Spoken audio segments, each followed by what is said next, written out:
reunimos-nos aqui, contemplamos tua face e rendemos-nos a ti. Pois um dia transcendida a todos e nos deu completo acesso ao coração do Pai.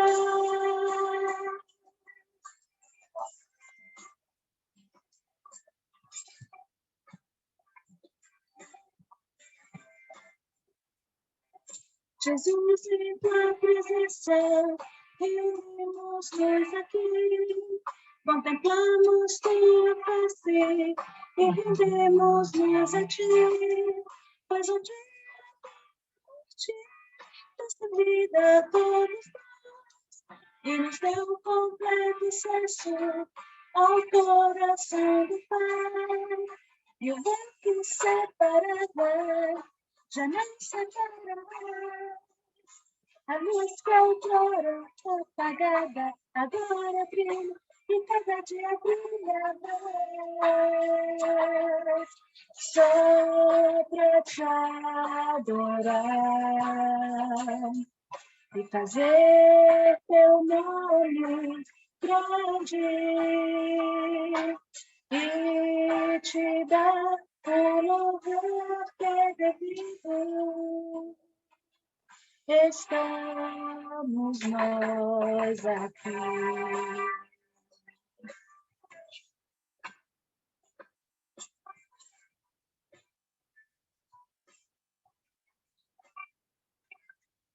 Jesus, em tua presença, reunimos-nos aqui, contemplamos tua face e rendemos-nos a ti, pois um dia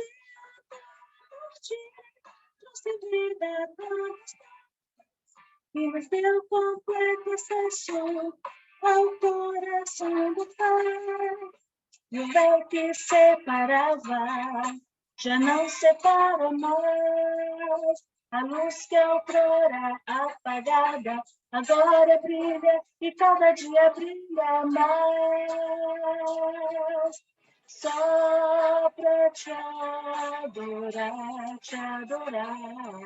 e fazer teu nome grande, grande e te dar o louvor que é devido. Estamos nós aqui. Véu que separava já não separa mais. A luz que outrora apagada agora brilha, cada dia brilha mais. Só pra te adorar e fazer teu nome grande, grande e te dar o louvor que é devido. Estamos nós aqui. Estamos nós aqui. Estamos nós aqui. Amém. Obrigado, Elisângela. E essa música, ela fala do véu que separava, já não separa mais, né? E a gente hoje vai falar de um texto que nos traz essa verdade, essa esperança, né? A gente não tem mais nenhum tipo de impedimento para acessar o trono da graça, né? Aquele véu que existia no passado, lá no Velho Testamento, onde o sumo sacerdote tinha que entrar, esse véu se rasgou de cima a baixo, e hoje nós temos Jesus direto na nossa vida, né? Então vamos começar o estudo de hoje. Eu vou compartilhar minha tela aqui agora rapidamente. Vocês estão vendo minha tela aí? Eu vou ficar olhando para o lado aqui, porque eu estou usando um outro monitor. Então, não fiquem preocupados com isso. Hoje a gente está fechando o capítulo 4, essa é a parte 3, o capítulo 4 do livro de Hebreus traz muita coisa interessante, mas hoje a gente chega no final dessa argumentação que o autor está fazendo, e eu coloquei aqui como tema base, ou um título, né, para a mensagem, e isso traz uma força para a gente, né? Cheguemos-nos confiadamente ao trono da graça. É um chamado, né, para que o cristão venha diante do altar de Deus. E por que isso, né? A gente vai hoje discutir por que esse pedaço aqui da palavra. Antes, vamos recapitular o que está acontecendo aqui nesse momento. A gente viu no estudo anterior que falou muito sobre a palavra de Deus sendo ela viva, poderosa e eficaz para mostrar as nossas falhas, para mostrar os momentos onde nós muitas vezes nos enganamos, mas principalmente para ir lá fundo, lá no nosso íntimo e mostrar a fonte dessas falhas, né? A raiz que está em nós mesmos, na nossa incredulidade, né? E vimos também que mesmo que a gente disfarce, mesmo que muitas vezes a gente viva uma vida ocultando essas coisas do mundo externo, nada é desconhecido aos olhos do Senhor. Ou seja, o Senhor tudo vê, tudo conhece. O Senhor é aquele que o salmista vai dizer que sonda os corações. Nós lemos na semana passada que antes que uma palavra saia da nossa boca, o Senhor já as conhece. Paulo vai dizer que ele foi escolhido no ventre ainda da mãe. Então, o Senhor tudo vê, tudo observa. E isso nos deixa uma questão, que foi o que estudamos na semana passada, que não há um outro caminho senão para os cristãos se arrependerem desses momentos de dificuldade e descansarem no Senhor, buscarem no Senhor a sua força em momentos de tribulação. Ou seja, não endurecer ainda mais o coração com a incredulidade, ao contrário, depositar a fé no Senhor Jesus. Então, esse foi o fechamento da semana passada, e aí o autor chega hoje com o texto que está lá em Hebreus 4, 14 a 16, eu vou projetar aqui na tela, a gente vai ler junto. Antes de a gente chegar nesse texto, eu queria trazer aqui 3 textos chaves para o entendimento do texto de hoje, e eu quero deixar eles na nossa mente enquanto a gente explora o texto de Hebreus. O primeiro texto-chave está para a gente lá em Mateus 11, versos 28 e 30, que diz assim: Vinde a mim, todos os que estáis cansados e oprimidos, e eu vos aliviarei. Tomai sobre vós o meu jugo, e aprendei de mim, que sou manso e humilde de coração, e encontrareis descanso para a vossa alma, porque o meu jugo é suave e o meu fardo é leve. Isso é Jesus falando para nós. Tá? O segundo texto está em Hebreus 1, verso 3. O Filho, Jesus, é o resplendor da glória de Deus e a expressão exata do seu ser, sustentando todas as coisas por sua palavra poderosa. Depois de ter realizado a purificação dos pecados com sua cruz, ele se assentou à direita da majestade nas alturas.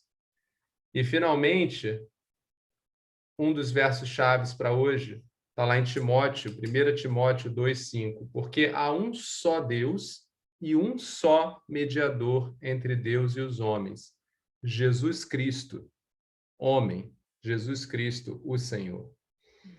Então, esses 3 textos aqui é para deixar na nossa mente aqui, enquanto a gente explora esses 3 versos aqui de Hebreus. Vamos lá para o livro de Hebreus, então. Eu coloquei aqui em negrito algumas partes do texto que a gente vai explorar junto. Eu vou pedir para um dos irmãos com desejo de ler esse texto aqui, eu não quero escolher não, o primeiro que começar a ler, leu. Lê para a gente aí tudo.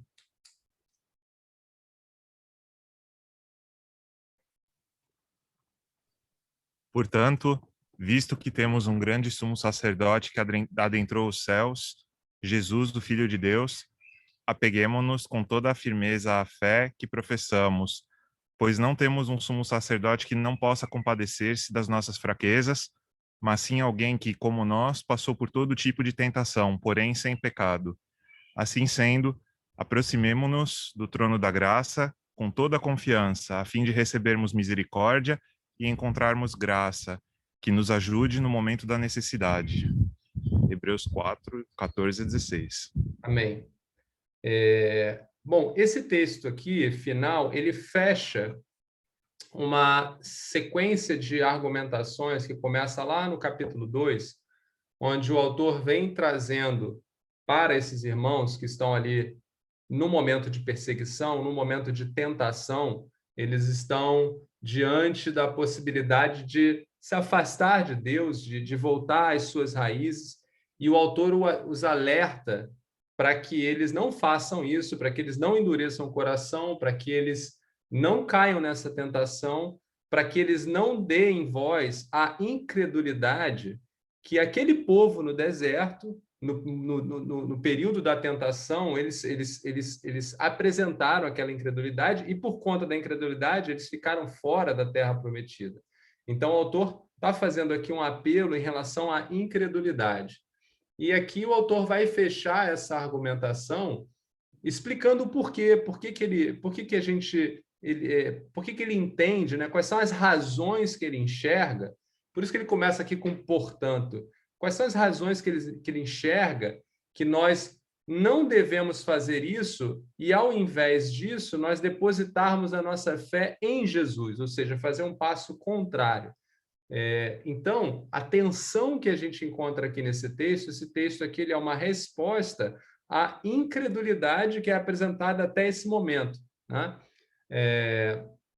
Se a gente for perguntar qual o principal propósito desse texto aqui, é trabalhar essa tensão entre a incredulidade e a fé, né? Então, se de um lado o autor quer mostrar a esses irmãos, olha, não sejam incrédulos como aquela geração, do outro lado ele quer mostrar, olha, tenham fé em Jesus.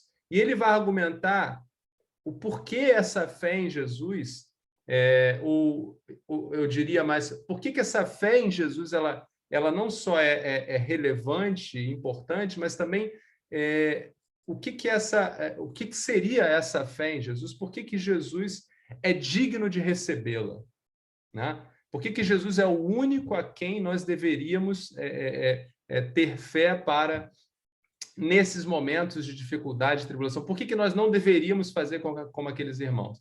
A gente já viu nos estudos anteriores que nós estaríamos afastados de Deus e do seu descanso, mas aqui o autor vai apresentar Jesus como mediador, né?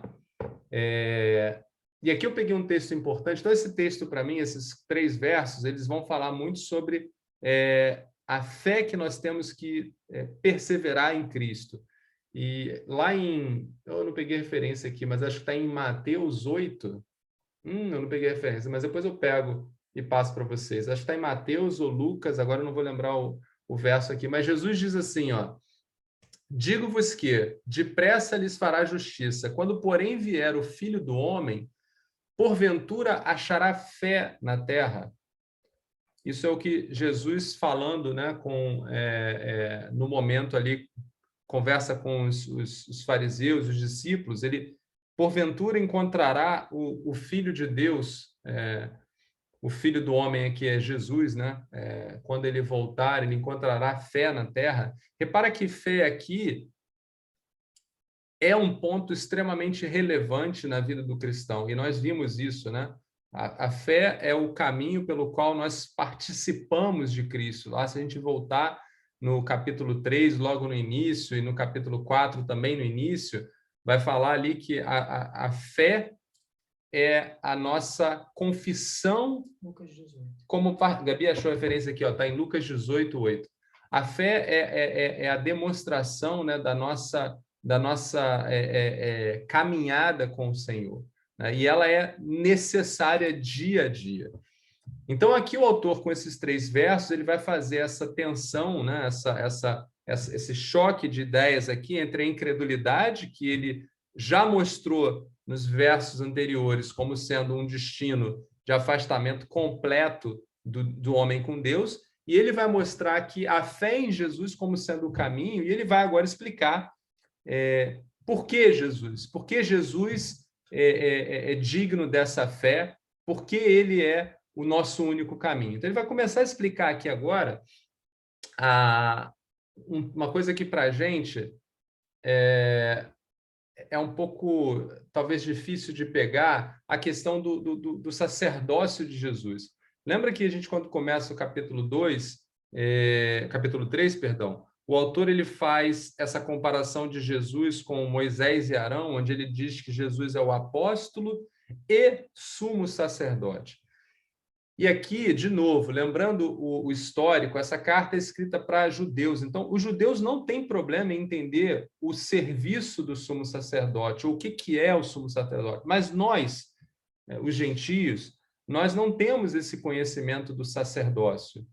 Nós não fomos, talvez, criados ou instruídos até alguém que nos representasse diante de Deus.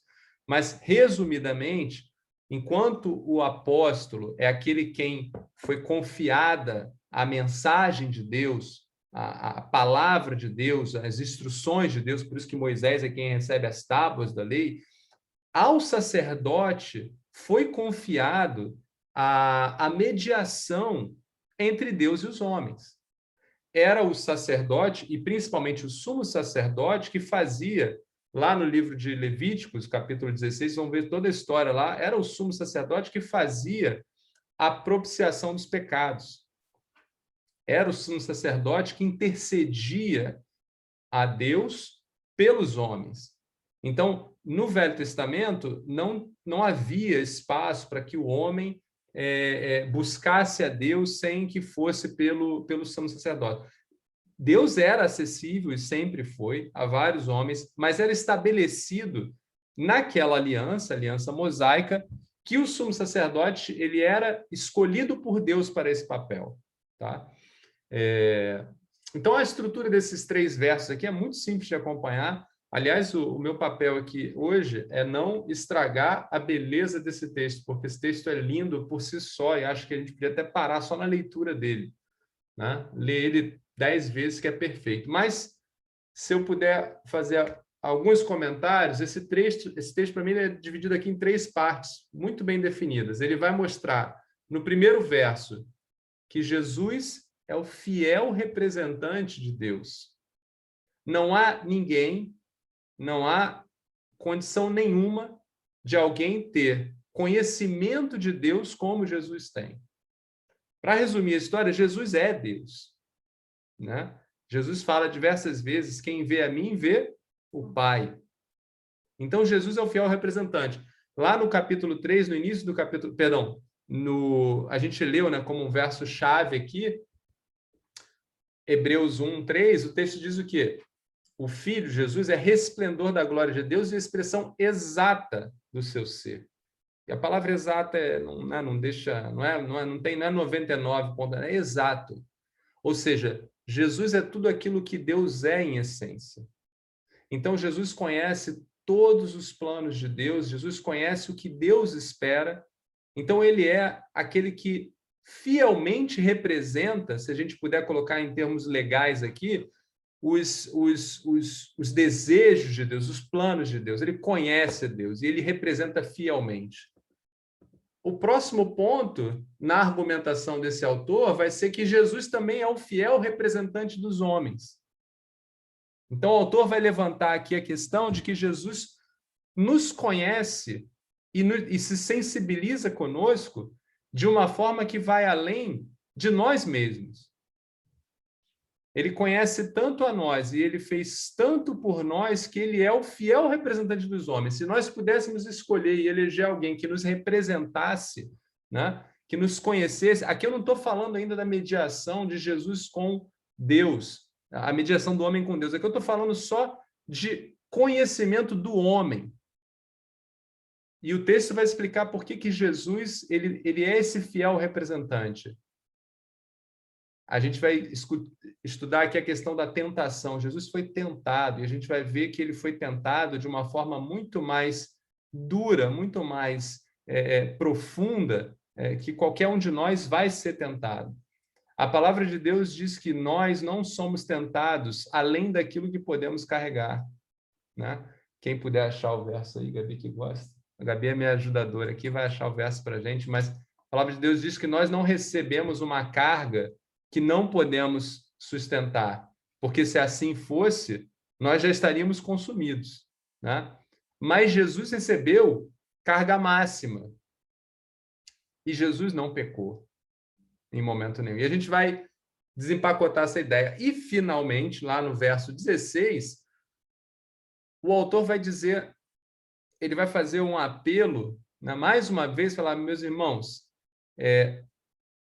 crendo em Jesus, o que vocês recebem são as promessas e o favor do Senhor.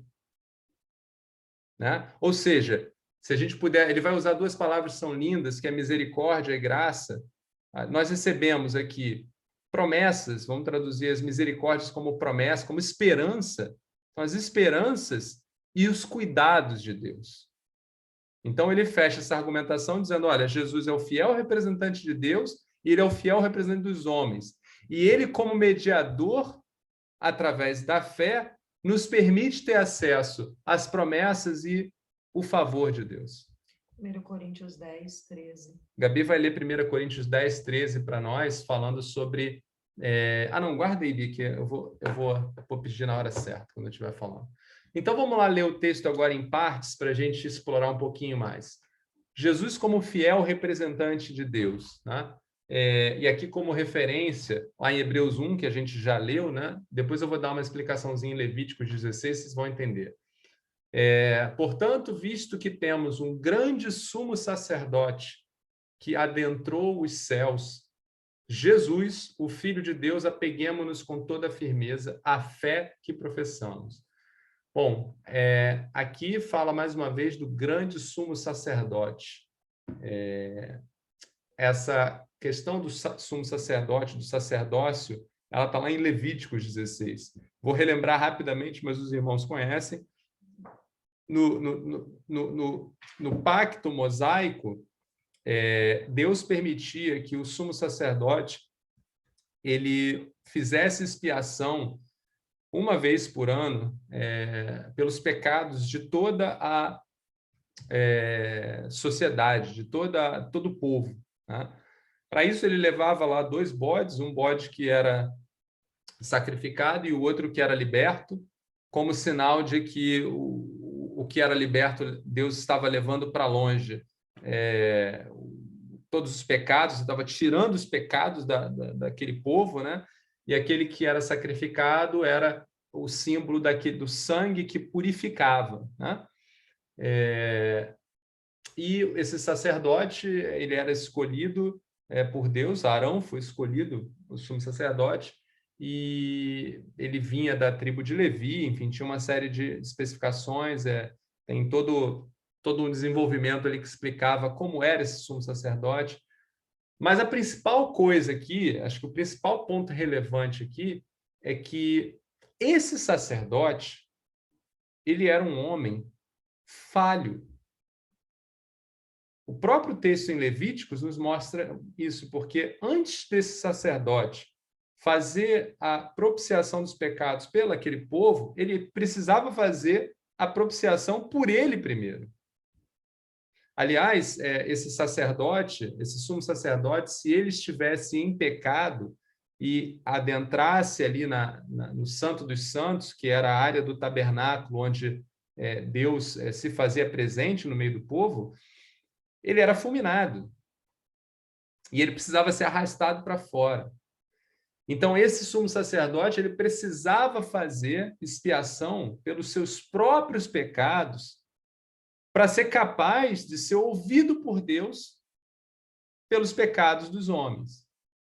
Tá? Então, esse sacerdote atuava na terra e ele era falho. Aqui o texto diz que Jesus é um grande sumo sacerdote que adentrou os céus. E aí a gente vai entender como assim Jesus adentrou os céus. Jesus, ele na sua crucificação, ele entrega seu sangue como propiciação, né, pelos nossos pecados.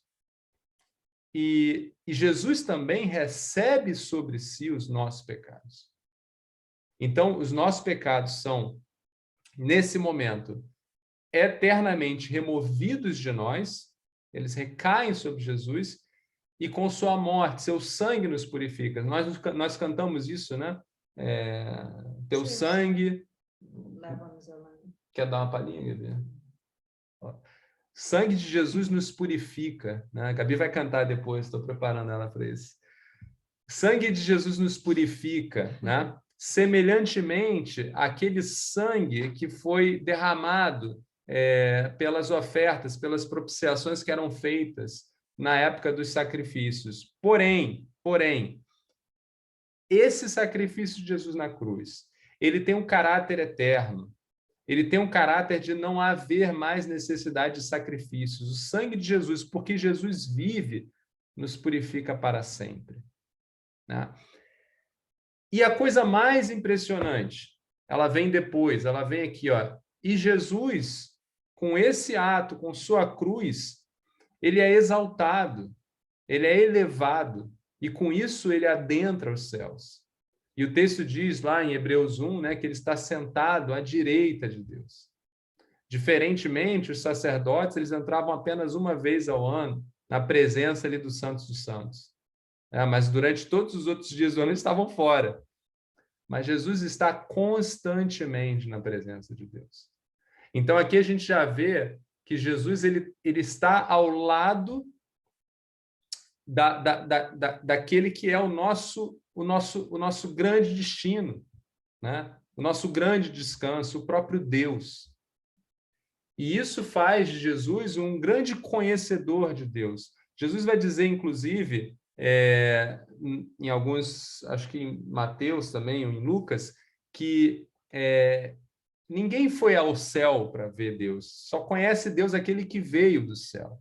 Então, Jesus tem o conhecimento real de Deus que nenhum de nós temos. Isso já coloca como sendo fiel representante. Mas indo além, o texto diz Jesus, o Filho de Deus. Aqui é interessante ver o autor se preocupando em falar de Jesus, que era um homem. Veja bem, a gente está falando aqui de Jesus, o homem.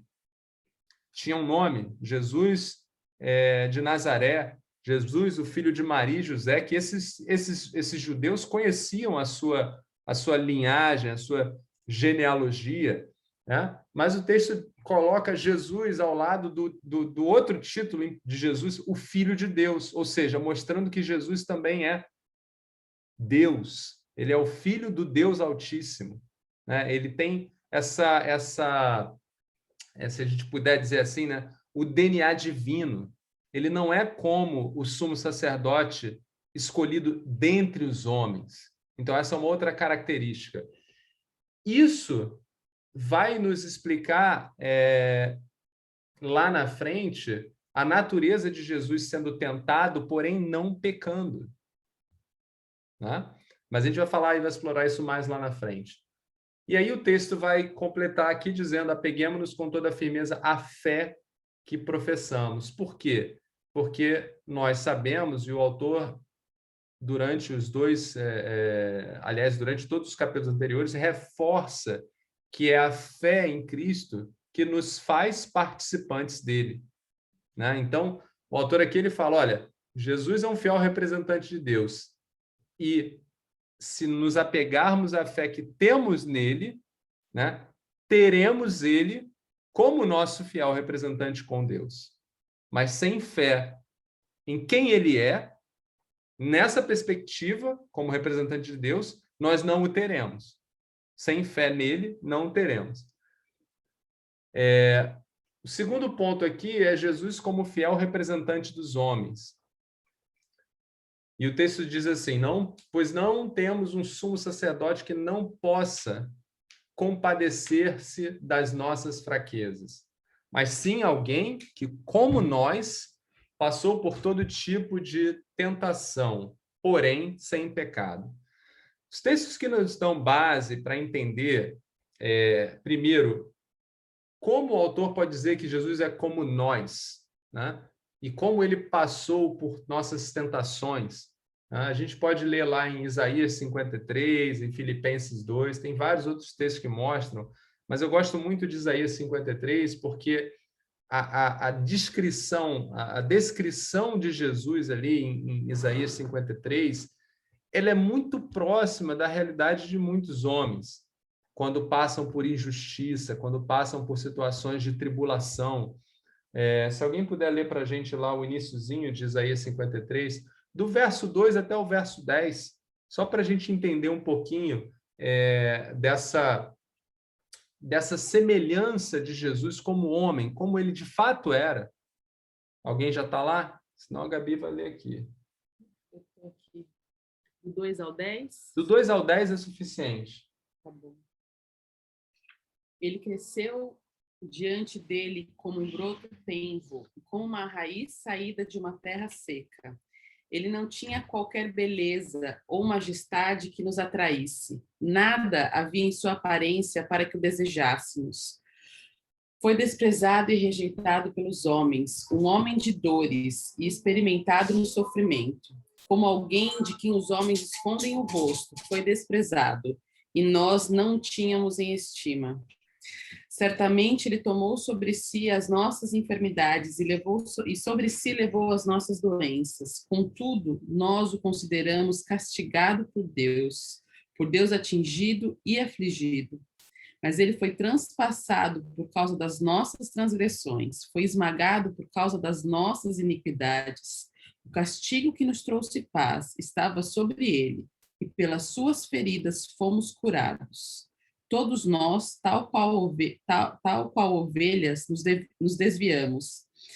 Cada um de nós se voltou para o seu próprio caminho, e o Senhor fez cair sobre ele a iniquidade de todos nós. Ele foi oprimido e afligido, e contudo não abriu a sua boca. Como um cordeiro foi levado para o matadouro, e como uma ovelha que diante dos seus tosqueadores fica calada, ele não abriu a sua boca. Com julgamento opressivo ele foi levado. E quem pode falar dos seus descendentes? Pois ele foi eliminado da terra dos viventes. Por causa da transgressão do meu povo, ele foi golpeado. Foi-lhe dado um túmulo com os ímpios e com os ricos em sua morte, embora não tivesse cometido nenhuma violência, nem houvesse nenhuma mentira em sua boca. Contudo, foi da vontade do Senhor esmagá-lo e fazê-lo sofrer. E embora tenha feito da vida dele uma oferta pela culpa, ele verá a sua prole e prolongará seus dias, e a vontade do Senhor prosperará em sua mão. Amém. Bom, você vê como é que Deus é maravilhoso em tudo, né? Eu não preciso nem explicar e mostrar a semelhança de alguém de alguém que compadece as nossas fraquezas porque conhece, porque viveu. Esse texto deixa claro como Jesus foi oprimido, injustiçado, como sofreu, como foi tentado, como foi vários dos sentimentos, sofrimentos, várias situações que muitos de nós, muitas vezes, ao longo da vida passamos. A semelhança, né, se nós tivéssemos, se nós dessemos esse relato, sem dizer que esse relato de Isaías fala do Messias, fala de Jesus para qualquer pessoa, acho que nenhuma pessoa no mundo, em sã consciência, diria que não se trata de um homem. Né? É um homem que passa por essa. Por quê?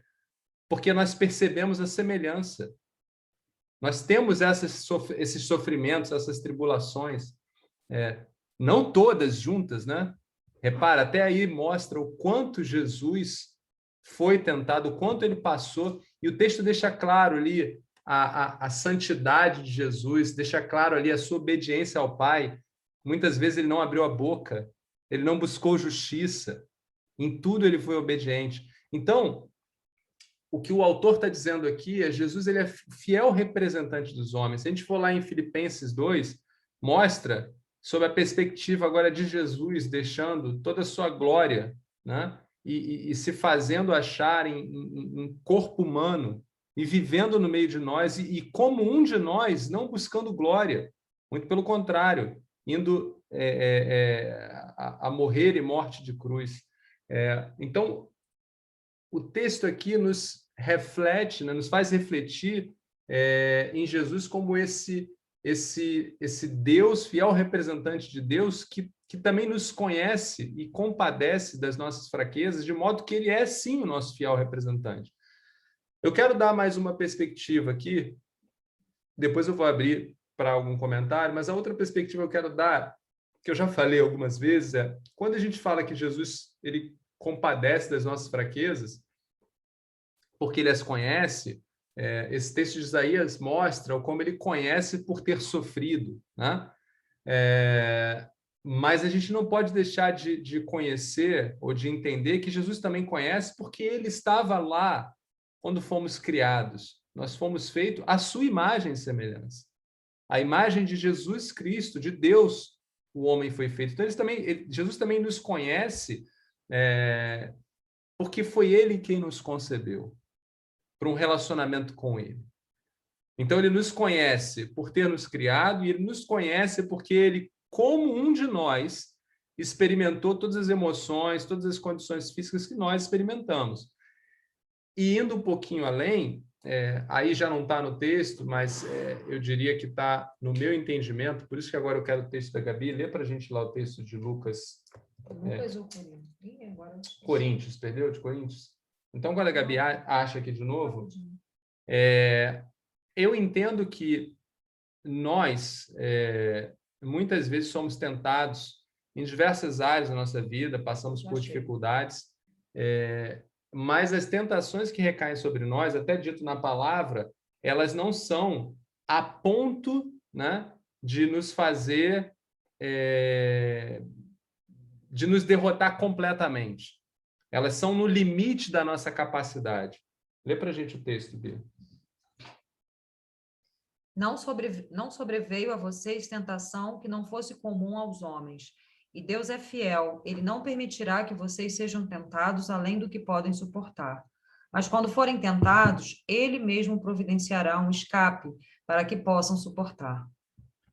Então, o que eu quero dizer com isso? É que nós, homens, temos tentação sim, tribulação sim, mas nós temos Deus, né, em Jesus, por nós, para sustentar aquilo que nós não somos capazes.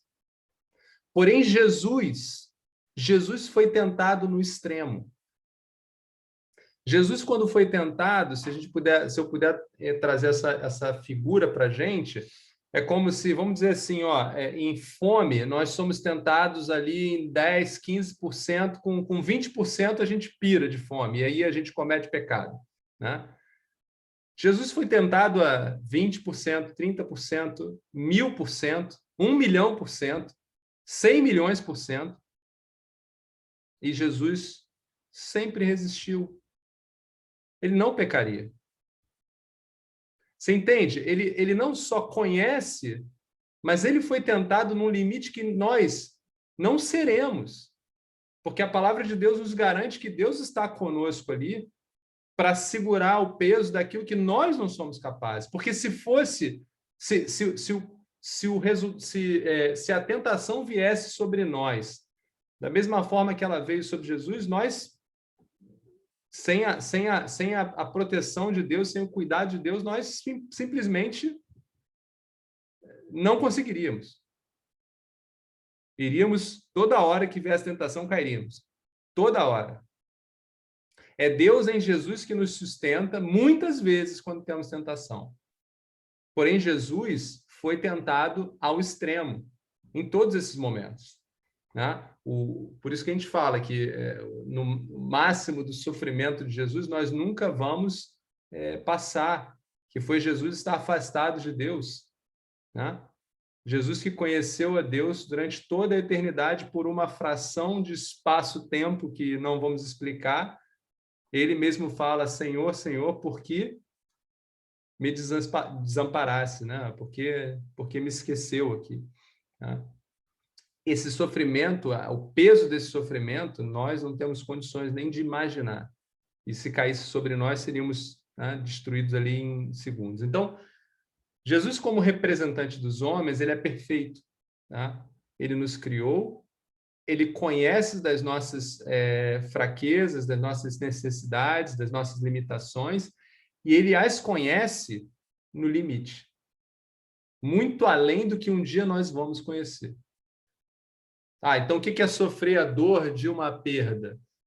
Cada um de nós aqui tem sei lá, um percentual dessa dor. Jesus conhece isso no limite. Então, o que a gente pode dizer é que, deixa eu ver se eu tento dar um exemplo para isso. Se eu não sei, se eu não consigo sensibilizar, né, com outro irmão, porque eu não compreendo aquele limite de dor, Jesus compreende. É isso que eu quero dizer para os irmãos. Quando nós não conhecemos e não temos o limite das dores uns dos outros, Jesus tem. Então, aquilo que muitas vezes eu não entendo, não consigo, e com isso eu não consigo me sensibilizar, eu não consigo me compadecer com o irmão, Jesus sempre vai conseguir. E isso torna perfeito. E é isso que o autor está dizendo. Isso o faz perfeito representante dos homens. Vou parar aqui para a gente já está entrando numa fase final, para deixar os irmãos falarem o que vocês entendem até agora, como é que está, e algum comentário.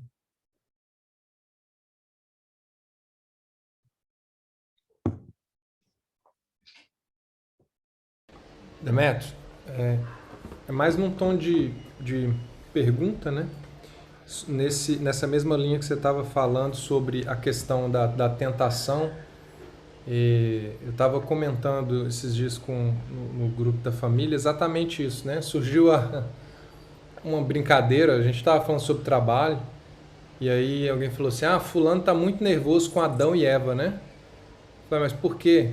É porque eles pecaram no Éden, por isso a gente tem que trabalhar desse tanto, né? Eu falei assim, mas será que se no Éden tivesse Demétrios e Gabriela, Elisângela e Rafael, Juliana e Felipe, será que seria diferente, né? Será que estaríamos no Éden até hoje sem pecado, né? Seríamos melhores do que Adão e Eva? E aí a resposta que veio foi a do livre-arbítrio, né? E que eles fizeram uma escolha ruim. Mas, no meu entendimento, quando você lê, por exemplo, 2 Pedro, acho que 2,18, vai falar que o plano de salvação ele foi desenhado antes da fundação do mundo, né? Então, assim, na soberania de Deus, Cristo, quando veio, ele veio cumprir um plano que já estava desenhado lá atrás, e ele sim, como você mesmo colocou, foi tentado em tudo e muito mais fortemente do que nós, e ele não teve pecado. Então, talvez, eu até falei lá no grupo, né, a gente deveria ver essa raiva que se tem de Adão e Eva, porque não acho que nenhum de nós seria melhor do que eles, porque Adão e Eva era a cabeça dessa raça caída que nós somos. Jesus veio como cabeça de uma raça superior, né? Então ele foi o primeiro, e nós um dia chegaremos à estatura de varão perfeito quando estivermos com ele, né? Então, assim, eu não sei se é um pensamento fora do que a Bíblia diz, mas não cheguei a fazer um estudo aprofundado, mas quando veio essa pergunta, esse questionamento sobre Adão e Eva, eu comecei a pensar, né? O Antônio está querendo comentar aqui também, mas... Mute! Ô Isaac, eu não vou ficar no muro, não. Isso é um pensamento que vai contra o que a palavra de Deus diz lá em Romanos 5, tá? E assim, usando a mesma analogia que eu fiz aqui, ó, se fosse Demétrios e Gabriela, não ia cair com a fruta, mas ia cair com, sei lá, com a jaca, ou ia cair com o churrasco, e o Thomas ia cair com o Duna, e o Rafael ia cair... Não tenha dúvida, o único que foi tentado em tudo e de todas as formas, no limite, Cristo. E esse não cairia jamais. Tá? Então, tanto é que lá em Romanos, no capítulo 5, quando Paulo apresenta, né, Adão, ele representa um tipo. Não é que Adão é aquele que... Não, ele é um tipo. um tipo que cai. Somos nós, nascidos da carne. Jesus é de um outro tipo, do tipo que não cai, do tipo que é do espírito. E hoje, né, o nosso exercício na caminhada é nos aproximarmos em espírito de Jesus, mas nunca na carne. Na carne seremos sempre Adão, mas em espírito, se buscarmos em Jesus, aí sim seremos novas criaturas nesse novo tipo. Por isso que o texto de Romanos 5, para concluir, mostra que Jesus é a segunda, né, a geração, o segundo Adão, né? Tá? Então, não existe essa preocupação com Adão, na verdade, é uma forma de olhar para si mesmo, sei lá, de um perfil mais, talvez eu não caísse, né? Uma coisa mais, talvez eu fosse melhor. E isso, na verdade, é uma coisa que muitos de nós não fazemos em relação a Adão, mas talvez fazemos em relação aos outros, uns aos outros. Poxa, fulano não está aqui hoje no Mitel. Eu estou aqui, ó, eu sou melhor. Não. A resposta da pergunta que o irmão Isaac colocou, será que a gente faria igual? Ela está no Romanos 3:23, né? Porque todos pecaram e estão destituídos da glória de Deus. Então, cada pequena vaidade, cada pequeno deslize que a gente deu, aí eu já não lembro o verso que faz referência, mas é como se tivesse cometido todos os pecados. Então, eu acho que eu, por exemplo, fui colocado diante de situações assim onde eu fiz conscientemente a escolha que Adão e Eva fizeram, e eu vou dizer assim com um alto grau de certeza que todos nós que pecamos já somos culpados da mesma escolha deles. Sim. Mais algum comentário aqui nessa representação de Jesus? Ou seja, Jesus, se estamos falando aqui de um tribunal, né, entre duas partes, e Jesus como o mediador das duas partes, ele é fiel nas duas partes.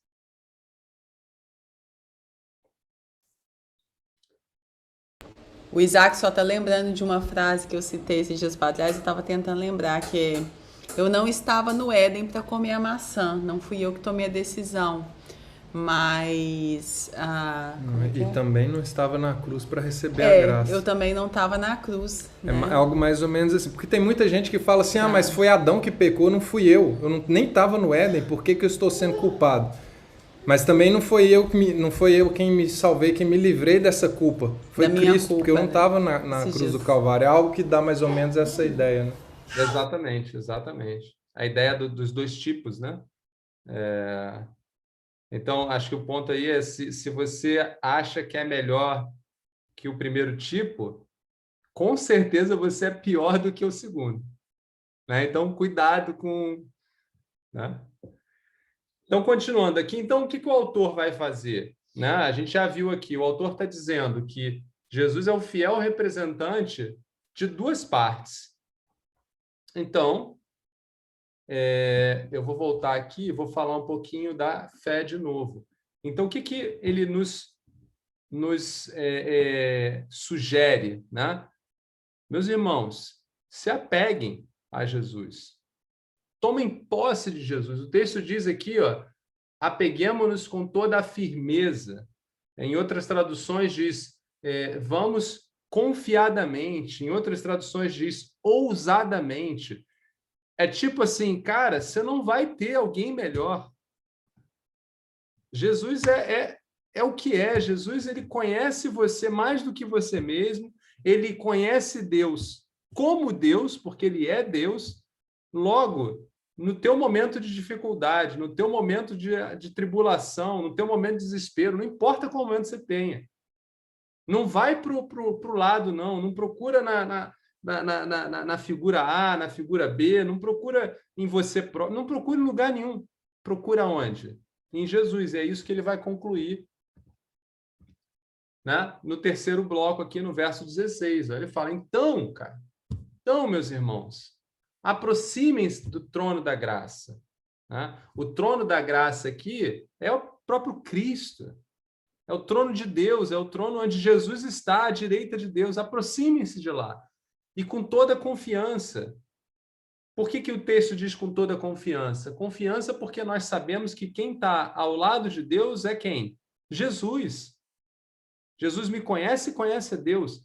Jesus está nesse momento agora ao lado de Deus. Deus querendo talvez exercer justiça em alguns momentos da nossa vida, e seria dura, e Jesus está dizendo, mas eu os conheço.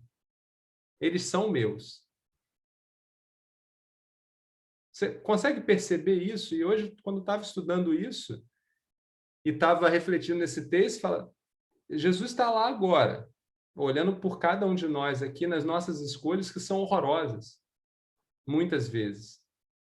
No nosso coração, a gente faz escolhas que não agradam a Deus, a gente faz escolhas que não são aquilo que Deus quer, mas Jesus está lá agora dizendo assim, Pai, eu conheço eles são meus, eu sei por que eles estão fazendo isso. Eles talvez não saibam ainda, mas eu vou ajudá-los. Então, esse autor está dizendo, olha, vocês não têm para onde ir. Não tem lugar melhor. E ele vai além, ele diz assim, olha, e se você fizer isso, se você confiadamente chegar a Jesus, depositando nele a sua fé, dizendo, sim, Jesus, eu quero que você interceda por mim, eu quero que você seja o meu representante diante de Deus. O que nós podemos esperar, né? O texto diz assim, ó, recebam na hora misericórdia e encontrem graça. Essas duas coisas, para mim, eu vou pegar dois textos que vão nos ajudar a entender isso, mas resumidamente, recebam promessas, esperança e encontrem paz, encontrem cuidado, encontrem descanso. Em que momentos? O texto completa, né? Nos momentos onde precisamos, nos momentos de necessidade.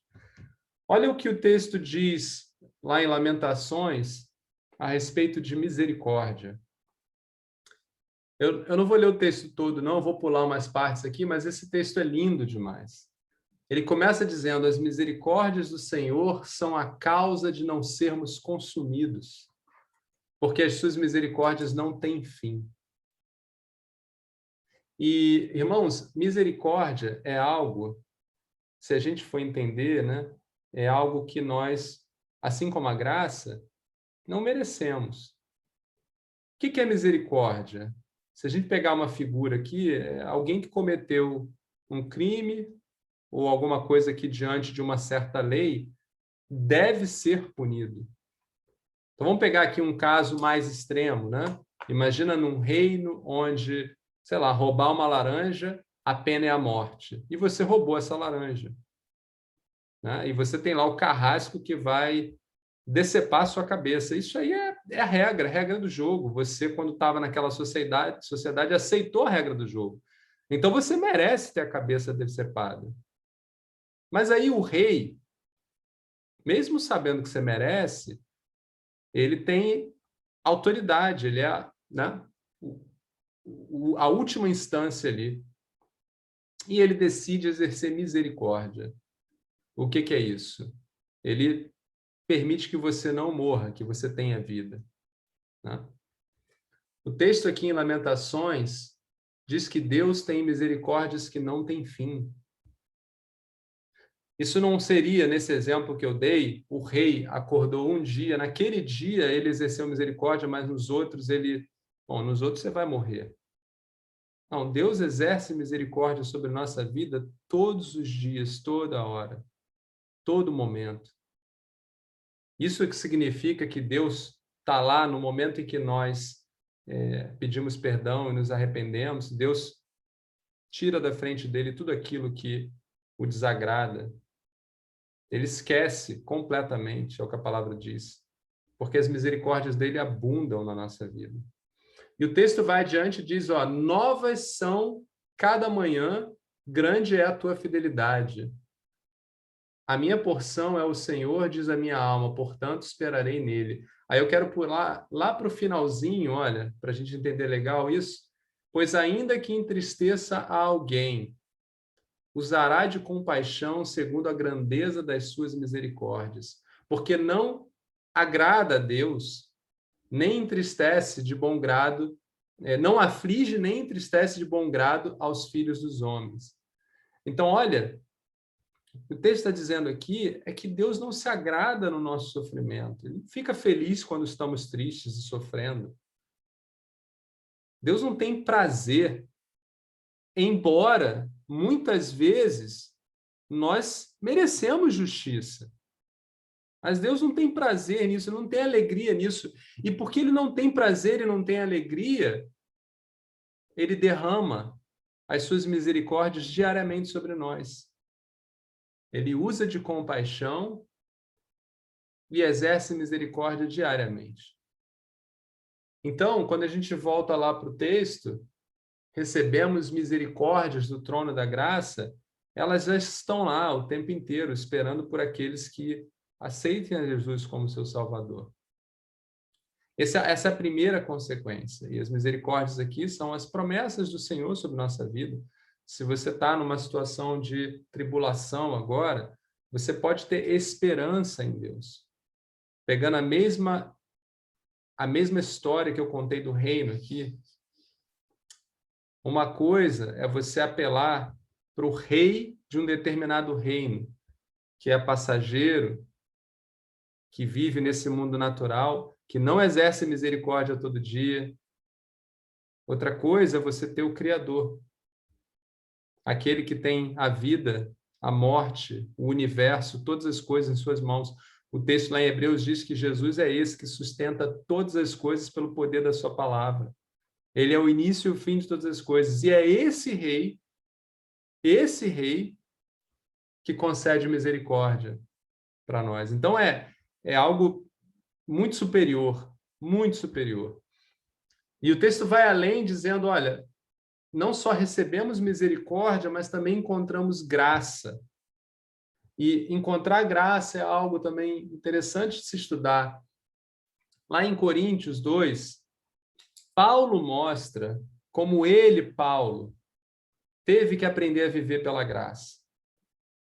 Paulo aqui está dizendo, olha, para que eu não me exaltasse nas excelências de revelações que eu recebia, para que eu não tivesse aquele orgulho humano, né? Deus me confiou um espinho na carne.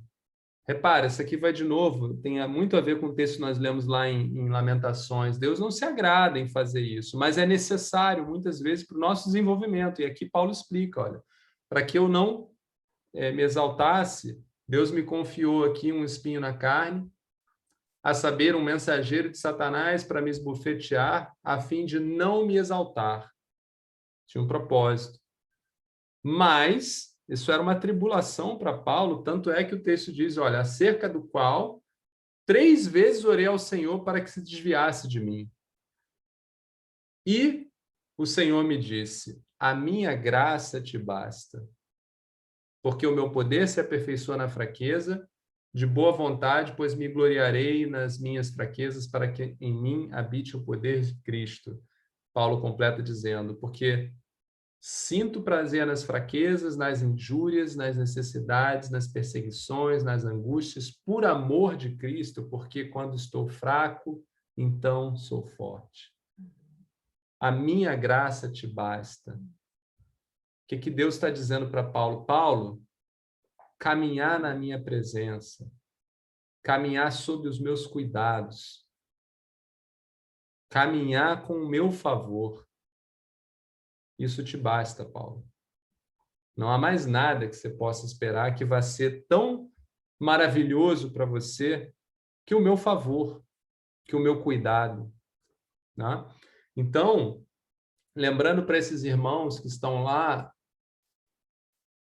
e a gente conhece a história, estão passando por uma dificuldade que pode ser pagar com a própria vida, estão sendo perseguidos e por conta disso eles estão tentando se afastar de Cristo. né? Estão, na verdade, negligenciando a Cristo, correndo um risco grande.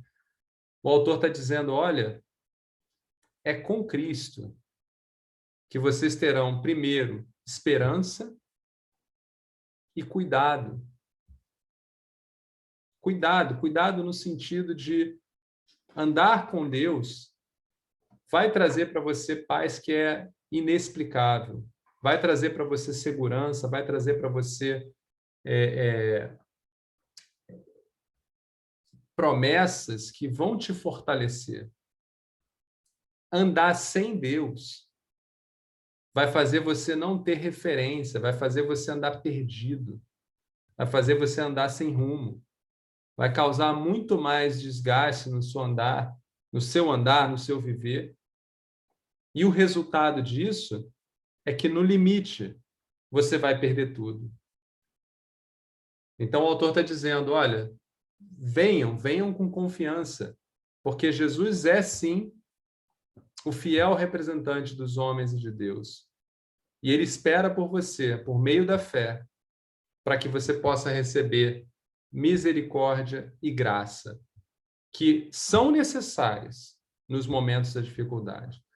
Então, se a gente puder fechar com a ideia principal desse texto, né? Eu gosto muito desse verso que está aqui em Lucas 23, 34, que para mim resume muito o que o autor está dizendo aqui. Esse texto é conhecido dos irmãos, né? Jesus estava sendo o quê aqui? Crucificado, né? Sofrendo todas as injustiças. E ainda assim, ele intercede. Pai, perdoa, porque eles não sabem o que estão fazendo.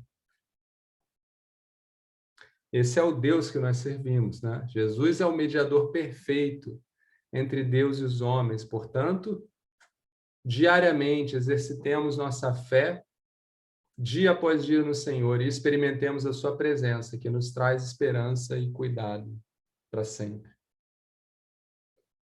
É isso, irmãos. Hoje era mais breve o estudo, mas para a gente lembrar que temos um fiel representante que nos ama, que compadece de nós e é a fiel representação de Deus, é o próprio Deus. Né? Não temos nenhum mediador entre nós e Deus, é o próprio Jesus, o nosso Senhor.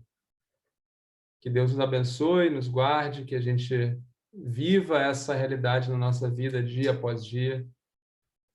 Exercitemos a nossa fé no Senhor dia após dia. E assim a gente vai definitivamente encontrar misericórdias e graça. Amém. Se tiver algum comentário, alguma pergunta...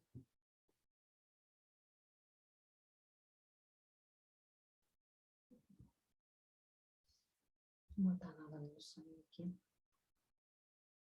Gabi quer botar uma música para a gente ouvir. Eu pensei que você ia cantar, Bia. Não.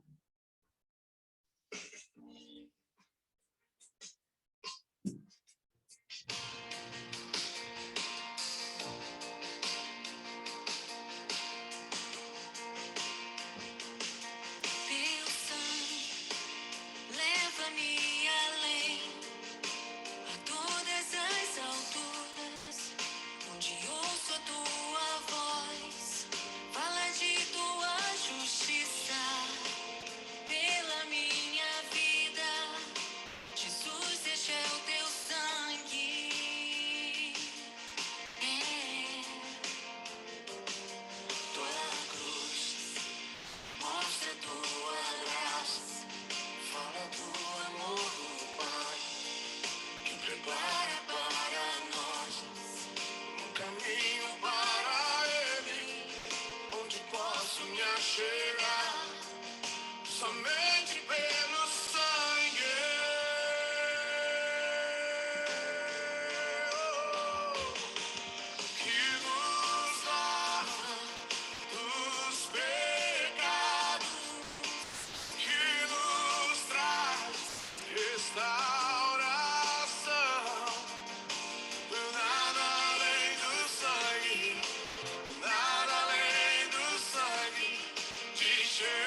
posso me achegar somente pelo sangue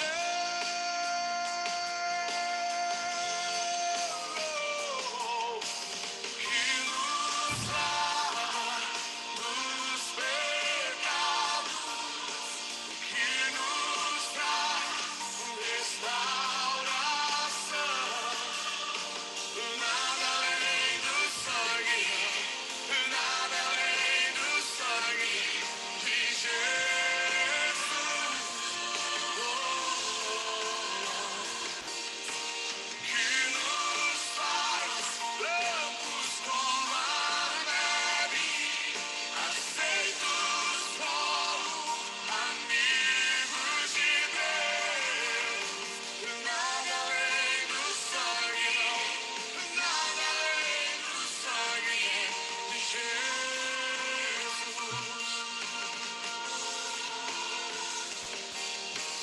Eu sou livre. Eu sou livre. Nada além do sangue.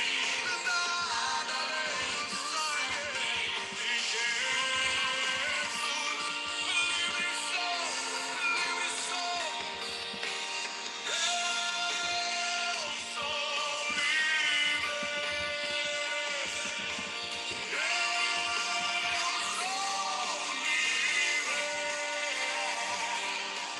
Nada além do sangue, não. Nada além do sangue de Jesus.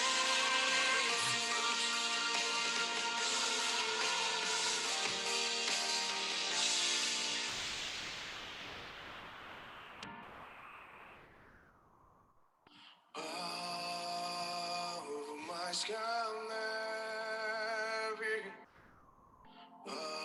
alvo mais que a neve. Sim, neste sangue lavado, mais alvo que a neve serei. Alvo mais que a neve,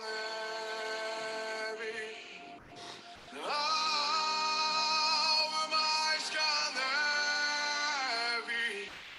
Sim, deste sangue lavado, mais alvo que a neve serei. Eu sou livre. Eu sou livre. Nada além do sangue, não. Nada além do sangue de Jesus. Livre sou, livre sou. Eu sou livre. Eu sou livre. Nada além do sangue, não. Nada além do sangue de Jesus.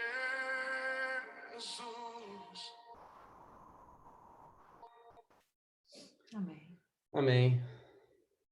Irmãos, vamos orar para a gente encerrar.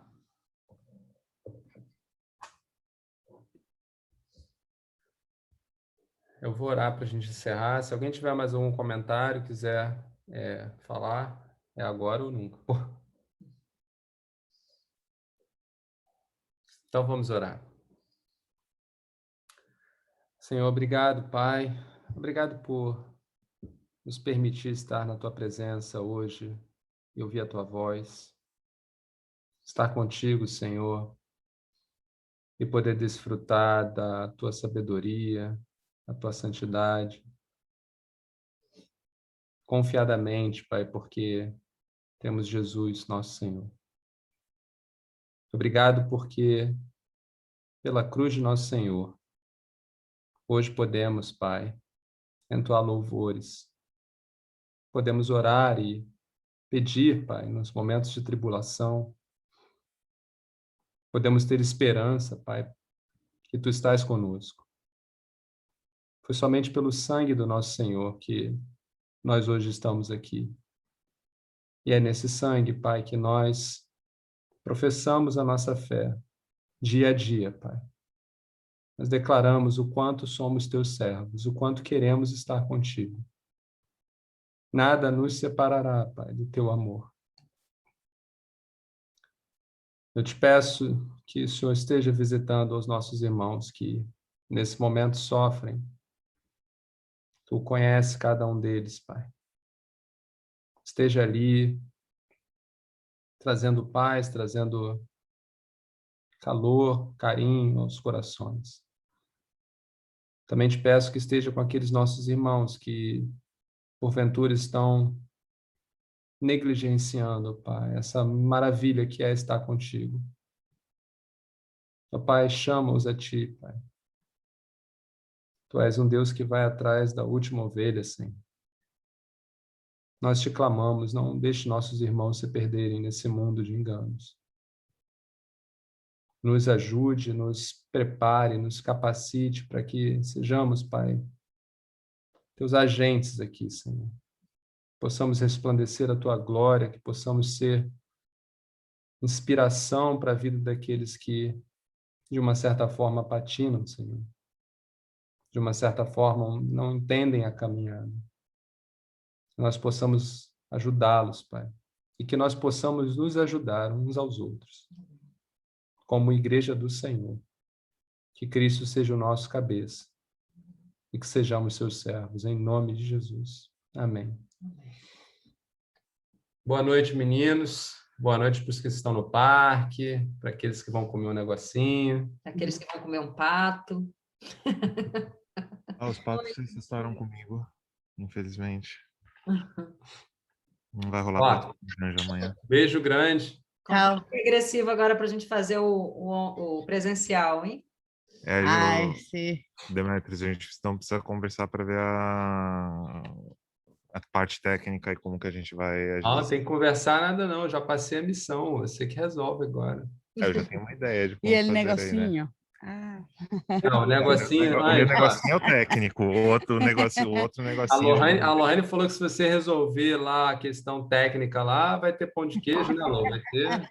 Não, o melhor foi a Andy falando, el negocinho. Ah, meu Deus. Como um gringo falando português. Ai, glória a Deus. Ai. Vai ser uma bênção. Vai sim. O Senhor vai preparar esse tempo para nós, eu creio. Daqui a 2 semanas, hein, pessoal? Vamos orar e, se Deus quiser, estaremos juntos. Ó, beijo grande. Daniele, Narciso, o Thomas vai garantir aí o online. Daniele, pai, vai ter online, tá? Tem um técnico de... Ah, é verdade.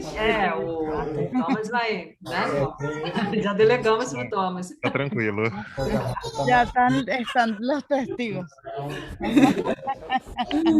Boa noite, gente. Boa noite, pessoal. Não, Deus, bom modelo. Muito bom. Fiquem com Deus. Tchau. Tchau. Só deu stop, né?